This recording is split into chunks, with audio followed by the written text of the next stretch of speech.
আপোনালোক সকলোকে স্বাগতম জনাই আজি ভিডিঅ'টো আৰম্ভ কৰিছোঁ আৰু আমি এইফালে আহি আছোঁ জানে কেনি এখন মিটিং আছে। মিটিংখন হৈছে অৰুণোদয়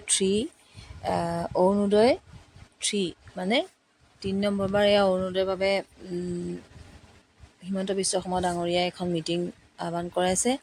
গতিকে আমাৰ ঢেকিয়ালত আছে এই মিটিংখনলৈ বুলি গৈ আছোঁ। বহুত বেছি ৰ'দ আৰু বহুত ভিৰ, তথাপিতো আৰু এয়া আহিছোঁ কাৰণ যিহেতু হিমন্ত বিশ্ব শৰ্মা ডাঙৰীয়াক আগৰ পৰাই ভাল পাওঁ, তেখেতৰ কথাসমূহ শুনি থাকি ভাল লাগে।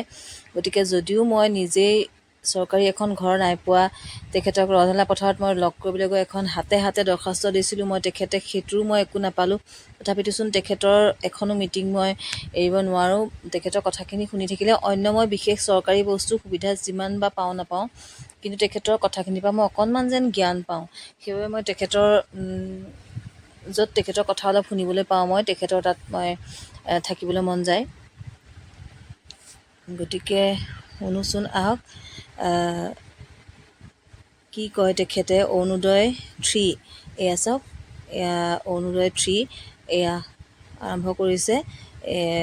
প্ৰথমবাৰ অৰুণোদয় দিলে, তাৰপাছতে দ্বিতীয়বাৰ দিলে, এবাৰ 3 নম্বৰবাৰ খুলিবলৈ আৰম্ভ কৰিছে। যিখিনি মানুহে অৰুণোদয় এতিয়ালৈকে পোৱা নাই, সেইখন মিটিঙৰ বাবে আমাৰ খুমটাই সমষ্টিৰ বিধায়ক শ্ৰী মৃণাল শইকীয়া ডাঙৰীয়াই এয়া বন্তি প্ৰজ্বলন কৰিবলৈ লৈছে। আপোনালোকে চাব সুন্দৰকৈ। আৰু মই হিমন্ত বিশ্ব শৰ্মা ডাঙৰীয়াই ইয়াৰ বিষয়টোৰ ওপৰত কি কয় মই অলপমান সেয়া আপোনালোকক শুনাবলৈ চেষ্টা কৰিম। যিসকল মিটিংখনত যোৱা নাই এইদৰে শুনিব পাৰিব। গতিকে শুনোচোন আহক কি কয় হিমন্ত বিশ্ব শৰ্মা ডাঙৰীয়াই। আৰু ইমান বেছি ভিৰ চাওকচোন, কিমান বেছি মানুহৰ ভিৰ, আৰু ইমান গৰমতো কোনো মানুহ নোযোৱাকৈ থকা নাই জানেনে।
আপোনালোকে নিশ্চয় শুনিলে যে কিখিনি মানুহে হিমন্ত বিশ্ব শৰ্মা ডাঙৰীয়াই ক'লে যে কোনখিনি মানুহে অৰুণোদয় 3 পাব আৰু আগতে কিখিনি মানুহে পাব লগা আছিলে, এতিয়া কোনখিনি মানুহক দিব। গতিকে এয়া মিটিং এইদৰে আৰু সামৰণি মৰা হৈছে।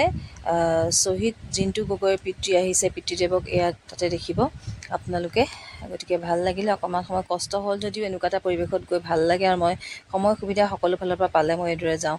আৰু এটা কি জানেনে, পেকেট লাঞ্চৰ ব্যৱস্থা সকলো মিটিঙতে এইদৰে কৰে, আৰু সকলোকে ক'লে যে মিটিং ভগাৰ পাছত আপোনালোক বহিব, পেকেট লাঞ্চৰ ব্যৱস্থা কৰা হৈছে। কিন্তু এয়া জিন্তু গগৈ পিতৃ গৈছেগৈ।